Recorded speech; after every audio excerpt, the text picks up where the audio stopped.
यहाँ पर एक सेमिनार बुलाया गया है। 3 महीने पहले इलेक्शंस करना चाहिए, तो you have to come forward. ये तो बहुत सारे वक्फ की प्रॉपर्टीज है, बहुत सारे वक्फ के इदारे हैं, तो फिर के ठोकरे खा के कह रहे हैं मैं पढ़ना चाहता हूँ, पढ़ना चाहती हूँ, कोई है मेरा हाथ पकड़ने वाला। जिस खाने काबा का हम तवाफ करते हैं, जो अल्लाह का घर है, इसको हजरत सैयदना इब्राहीम अलैहिस्सलाम और इस्माइल अलैहिस्सलाम ने वक्फ किया। मस्जिद अक्सा को हजरत सुलेमान अलैहिस्सलाम ने तामीर किया और अल्लाह के नाम से उसको वक्फ कर दिया। कि आज जहां जहां औकाफ की इमलाक है, वहां कोई रूहानियत और नूरानियत और बरकत नजर नहीं आती, क्यों इसका इस्तेमाल सही नहीं होता। मैं अगर कहीं नजरअंदाज करूं तो ऊपर वाला आपको नजरअंदाज नहीं करता, याद रखिए इस बात को। एक गैर कौम का आदमी इस गैर से वक्फ की जायदाद के मामले में इस बात को कहता है, तो बताइए आज मुसलमान इस बात से जागना चाहिए या नहीं। कमेटियां बनते हैं वक्फ बोर्ड में, जो रजिस्ट्रेशन के लिए कमेटियां जाते हैं, वहां पे बहुत गड़बड़ी है हमारे में। हम लोग वक्फ के ऊपर तो हम लोग वक्फ ऑफिसर और वक्फ इसमें जाते हैं। इस बारे में जहां तक कि वक्फ जायदाद के तहफ़्फ़ुज़ का सवाल है, ये जायदाद तो अल्लाह की अमानत, हाँ अल्लाह की अमानत है। ये जो जायदाद छोड़ कर गए हैं, ये हमारे तहफ़्फ़ुज़ में, अल्लाह के अमन व अमान में देकर हमारे तहफ़्फ़ुज़ में छोड़ के गए हैं। तो इसलिए ये जो वक्फ की जो भी जायदाद है, it is not the property of the Waqf board. ये जो भी प्रॉपर्टी है, आपकी तहफ़्फ़ुज़ मेरी तहफ़्फ़ुज़ है। ईच एंड इंडिविजुअल जो भी मुसलमान है उसकी वो तहफ़्फ़ुज़ करना चाहिए। फॉर एग्जाम्पल, आप जिस मदारिस में हैं, जिस दरगाह में, जिस मसाजिद में आप सब जब काम कर रहे हैं, अगर मैंने जो शेर कहा था कि बता तूने क्या किया मेरे लिए, तो इसमें एक ये आता है कि आप क्या करना चाहिए कि अगर इलेक्शंस हैं, इलेक्शंस 3 महीने पहले इलेक्शंस करना चाहिए, तो you have to come forward. ये तो बहुत सारे वक्फ की प्रॉपर्टीज हैं, बहुत सारे वक्फ के इदारे हैं, तो ईच एंड एवरीवन अभी कंप्यूटराइज नहीं हो पाए, तो उनको नहीं मालूम। जैसे सहकारी इलाके में क्या है, कंप्यूटराइज हो गए, हर एक सोसाइटी कंप्यूटराइज हो गई, तो उनको मालूम पड़ जाता है कि कब इलेक्शन होने वाला है, कब उसे इलेक्शन ऑफिसर अपॉइंट करना, कब एडमिनिस्ट्रेटर अपॉइंट करना, को ऐसा मालूम हो जाता है। लेकिन जब हमारे वक्फ डिपार्टमेंट में अभी कंप्यूटराइजेशन नहीं हो गए, लेकिन अब आपकी जिम्मेदारी, the responsibility lies on your shoulders now. तो जैसे ही इलेक्शन 6 महीने पहले है, यू शुड कम फॉरवर्ड। ऐसा हमारे पास है, आप जो भी पेपर्स हैं ले लेकर के अगर डिपार्टमेंट में कर दिए, तो बिकॉज सिर्फ उनकी रिस्पॉन्सिबिलिटी सब उनके ऊपर मत छोड़िए, आप भी कुछ अपना दिखाइए। आप जो भी है पेपर्स ले लेकर उनको सौंप देंगे। अगर टाइम पर इलेक्शन हो गया तो एक सिस्टमैटिक एक डिसिप्लिन आ जाएगी डिपार्टमेंट में। तो बस ज्यादा वक्त नहीं लूंगी। एक बात जाते जाते ये कहूंगी कि हमारे चेयरमैन साहब श्री अब्दुल अजीम साहब, वो उनका एक ख्वाब था, वो चाहते थे ये जो अरबी जबान में जो मैं बोली, वो अरबी जबान सीखने के लिए वो बहुत सारे इसके बारे में रोशनी डालेंगे। तो उनका एक ख्वाब था, वो हमेशा बोलते थे, मैडम मैं इस बारे में जितने भी हमारे मसाजिद के हैं उनको मैं ये मैसेज देना चाहता हूँ कि इस बारे में वो कुछ करें।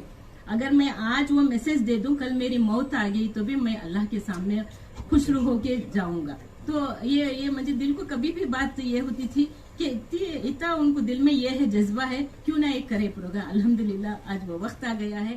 तो चाहते मेरे नबी के जमाने में पहले आपने वक्फ किया, क्या वक्फ किया था, क्या आपने मिसाल कायम की अपनी जानिब से, जरा ही बयान करें। चलिए मैं ही बयान करता हूँ।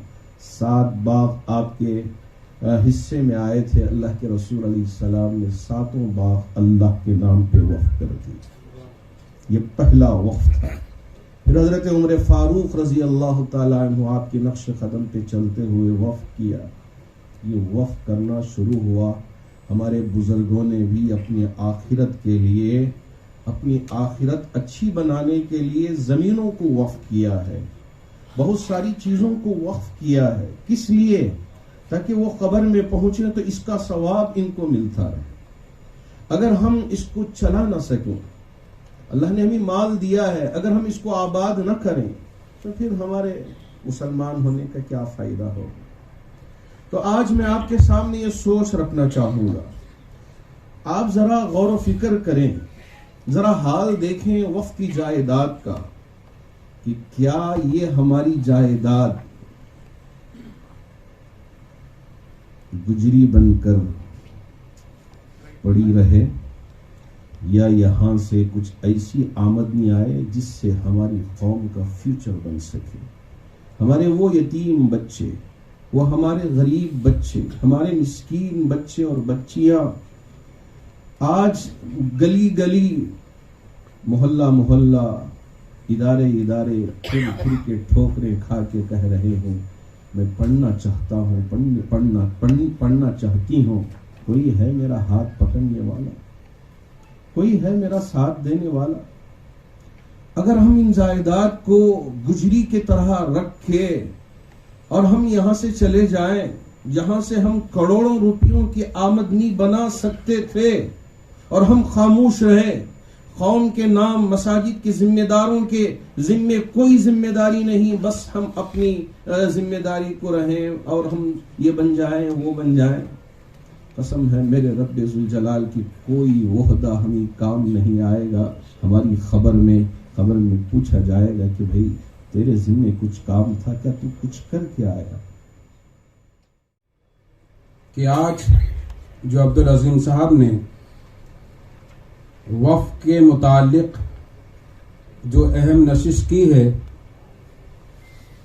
ये हमें याद दिलाती है उस नबी अकरम सल्लल्लाहु अलैहि वसल्लम के कौल को कि जब मेरी कोई सुन्नत मर जाए और उसे कोई जिंदा करे तो अल्लाह रब्बुल इज्जत 100 शहीदों का सवाब अता फरमाता है। जो हमारे असलाफ, सल्फ़ो सालिहीन, ताबिईन, तबा ताबिईन, सहाबाए किराम रिदवानुल्लाहि ताला अलैहिम अजमाइन में जो वफ़ करने के जज्बात थे, वो आज हमें ख्वाब की तरह नजर आते हैं। आज हम अपने और अपने बच्चों के लिए दिन रात कोशिश करते हैं, लेकिन जो हमारे असलाफ ने अल्लाह की रिजा के लिए अल्लाह से मुआहिदा वक्फ की सूरत में किया था, आज वो हमारे अंदर नजर नहीं आता है। जहां हज़रत मौलाना मकसूद इमरान साहब ने कहा कि नबी अकरम सल्लल्लाहु अलैहि वसल्लम ने 7 बागात को वक्फ किया, ये उससे पहले की भी तारीख है। आप सब जानते हैं जिस खाने काबा का हम तवाफ करते हैं, जो अल्लाह का घर है, इसको हजरत सैयदना इब्राहीम अलैहिस्सलाम और इस्माइल अलैहिस्सलाम ने वक्फ किया। मस्जिद अक्सा को हजरत सुलेमान अलैहिस्सलाम ने तामीर किया और अल्लाह के नाम से उसको वक्फ कर दिया। हजरत नूह अलैहिस्सलाम ने कश्ती बनाई और अल्लाह के लिए उसको वक्फ किया। हजरत इस्माइल अलैहिस्सलाम के पांव से पानी निकला। आज पूरी दुनिया के लिए आबे ज़मज़म जो वक्फ किया है वो अल्लाह के एक नबी ने किया है। जैसे कि मैंने आयत करीमा तिलावत करने का शर्फ हासिल किया, लन तनालुल बिर्रा हत्ता तुनफिकू मिम्मा तुहिब्बून। अल्लाह रब्बुल इज्जत इरशाद फरमाता है कि जब तक तुम भलाई नहीं पा सकते हो, जब तक कि अपनी महबूब चीज को अल्लाह की राह में खर्च नहीं कर सकते हो। वमा तुनफिकू मिन शैइन, और जो चीजें तुम अल्लाह की राह में खर्च करते हो, फ़इन्नल्लाह भी अलीम, अल्लाह के इल्म में है, अल्लाह उसे जानता है। हमारे और एक मेहमान मौलाना मोहम्मद शाकिरुल्लाह साहब रशादी, खतीब ईदगाह बिलाल बनायागुर से इल्तमास करता हूँ कि आपने कागजात पेश करें। अगर सही मानों में औकाफ की इमलाक का अगर हम इस्तेमाल करें तो अल्लाह की कसम कोई बच्चा आज तालीम तर्क करके होटल में काम करने पर मजबूर नहीं होगा। अगर हम औकाफ की इमलाक का सही इस्तेमाल करें और इससे उम्मत की गरीब बच्चियों के घरों को आबाद करें तो कोई बच्ची गैरों का हाथ थाम कर किसी के साथ नहीं जाएगी। अगर आज हम औकाफ का सही इस्तेमाल करते हुए इसकी आमदनी को सही इस्तेमाल करें तो उम्मत का, मिल्लत का कोई बीमार आदमी ऑपरेशन को और दवाई के लिए पैसा ना होने की वजह से बेवक्त नहीं मरेगा। मुजरिम सिर्फ वक्फ बोर्ड के जिम्मेदार अहबाब नहीं हैं, पूरी कौम मजमूई तौर पर मुजरिम है। इसके ताल्लुक से सबको अपने तौर से आवाज उठानी चाहिए। उकला अपने तौर पर आवाज उठाएं। बहुत सारी मुस्लिम तंजीमें हैं, इनका काम सिर्फ जलजलों में या सैलाब में मसाजिद में ऐलान करके मसाजिद के गेट पर दरवाजे पर चंदे हासिल करना नहीं है।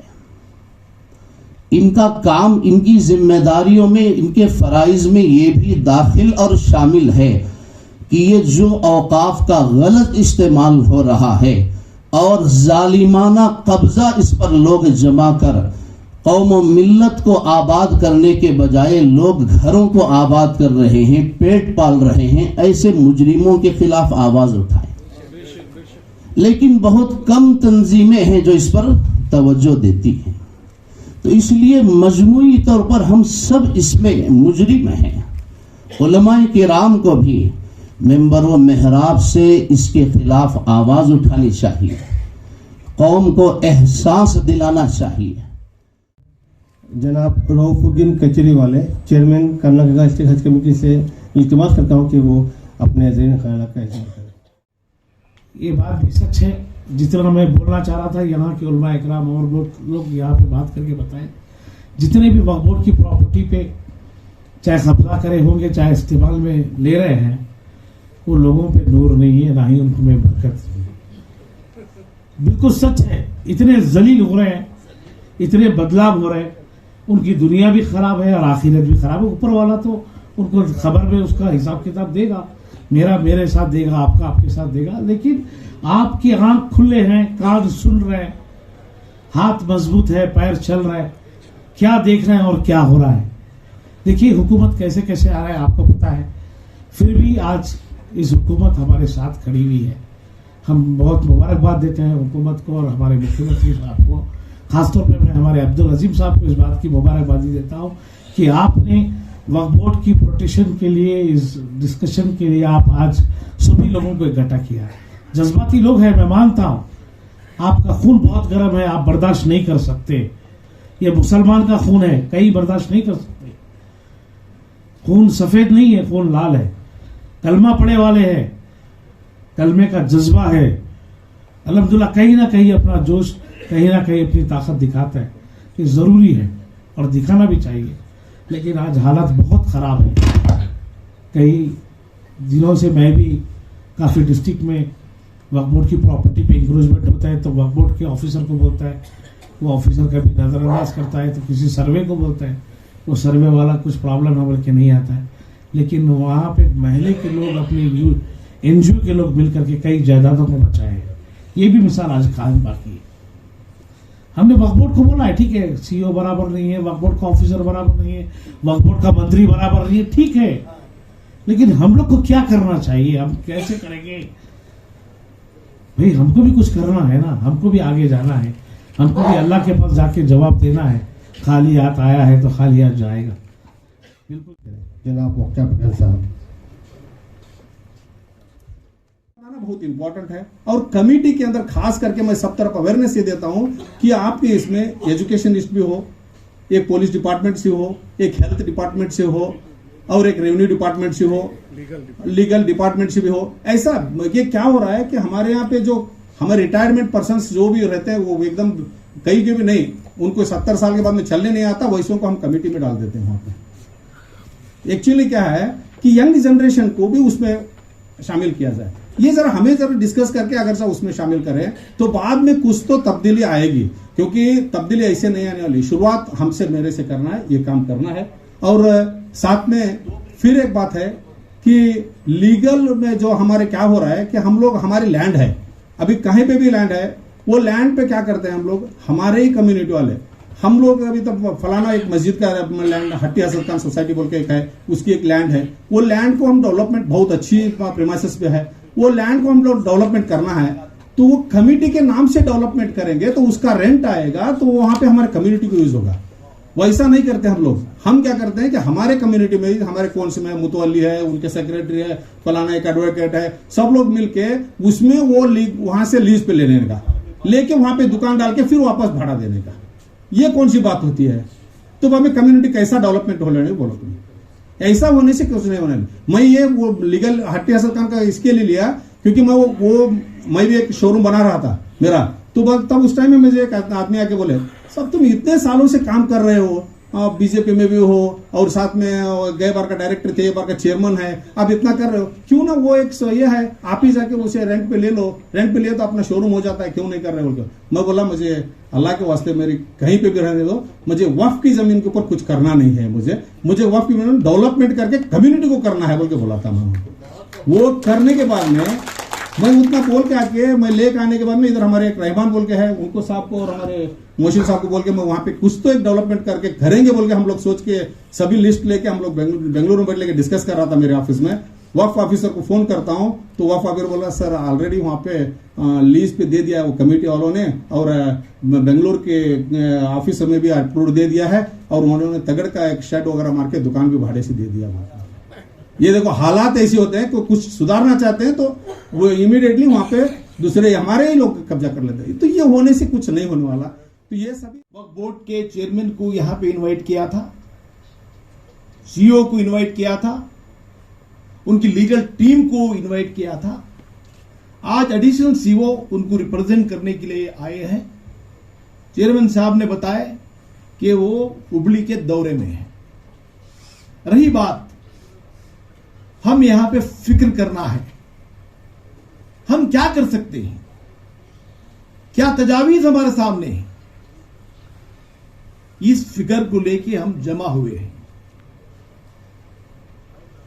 अगर किसी के ऊपर इल्जाम करना है, वो कमेटी आपको कभी यहां नहीं बुलाएगी, क्योंकि गड़बड़ होगा, आप इल्जाम लगाएंगे। मैं एक न्यूट्रल बॉडी हूं, मेरे साथ झगड़ा नहीं करते आप, इसीलिए मैं उनको भी बुलाया हूं, आपको भी बुलाया हूं। ये काम जो है बेंगलोर से शुरू करने के लिए पहले बेंगलुरु के हम 100 मसाजिद के लोगों को यहां पे दावत दी है। हमारा सब्जेक्ट है protection of Waqf properties. Number 2, maintenance of communal harmony. ये वक्त की जरूरत है। ये 2 बर्निंग सब्जेक्ट हैं हमारे सामने। जब तक तुम एक जगह जमा नहीं होते, who is going to build the card बोल के इंग्लिश में कहते हैं। हम किसी से दुश्मनी नहीं है।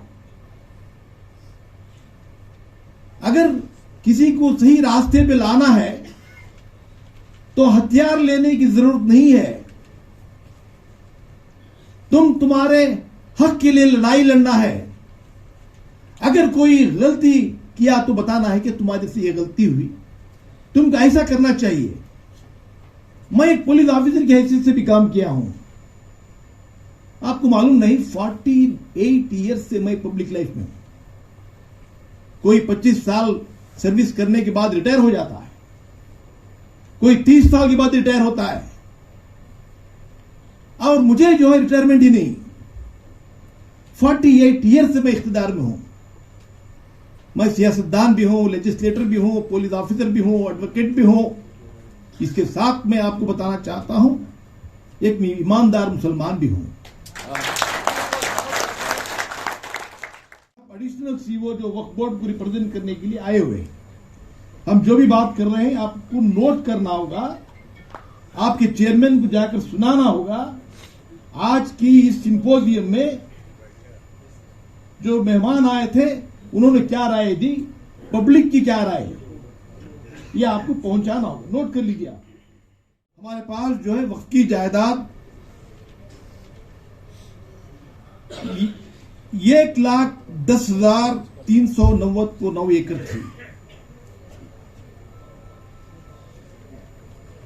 अभी हमारे पास बची हुई है 37,159 एकड़। तो इसका मतलब यह है कि कम से कम 70,139 एकड़ जो है हमारे हाथ से हम खो बैठे हैं। कहीं एक्विजिशन में चले गई, कहीं जो इनामती लैंड इनाम अबालिशन लैंड में चले गई और इंक्रोचमेंट में चले गई। गवर्नमेंट एक्वायर करके लैंड जो है वक्त की प्रॉपर्टीज के ऊपर अपनी बिल्डिंगें बनाए। हमारे पास सिर्फ जो है 37,159 एकड़ बची हुई है। ये सरमाया जो है कौम का, इससे ही कौम की फलाह बहबूदी करना है, इसी से ही हमारे आने वाली नस्लों को तालीम देना है, इसी से हमारे बच्चों को स्कॉलरशिप देना है, इसी से हमारे बच्चों को हम जो हमारे बीमार की शिफा होना है, हॉस्पिटल्स खोलना है। बहुत बड़ा हमारे सामने जो है मकसद है। ये 37,159 एकड़ जो लैंड है, इसकी जरूरत कब तक रहेगी? जब तक चांद सूरज है, जब तक क़यामत आएगी। इसके बाद में आपको कोई आधा एकड़ जगह नहीं देगी, कोई देगा? उस जमाने में जो है कोई 50 एकड़ दिया, कोई 100 एकड़ दिया। आज हम उसको मैनेज नहीं कर सके, हमारी नेग्लिजेंस से हम खो चुके हैं। अब इसको बचा कर रखना है कि नहीं? बचाना हमारा फर्ज है कि नहीं? यह हमारा फर्ज है। इसको बचाने के लिए क्या करना है? पहला पॉइंट, नंबर 1 फार्मूला, तुम set the house in order, बल्कि इंग्लिश में बोलते हैं set the Waqf in order. तुम्हारी जो वक्फ बोर्ड है उसको ऑर्डर में लाओ, उसमें डिसिप्लिन आना चाहिए, वहां पर एक इंतजाम हो। यह काम पहले करना है। हमारे पास टोटल वक्फ बोर्ड में 1,660 मदरसे थी, 11,403 मस्जिदें हैं, 3,131 दरगाहें हैं। अब उसकी हिफाजत होना है या नहीं होना है?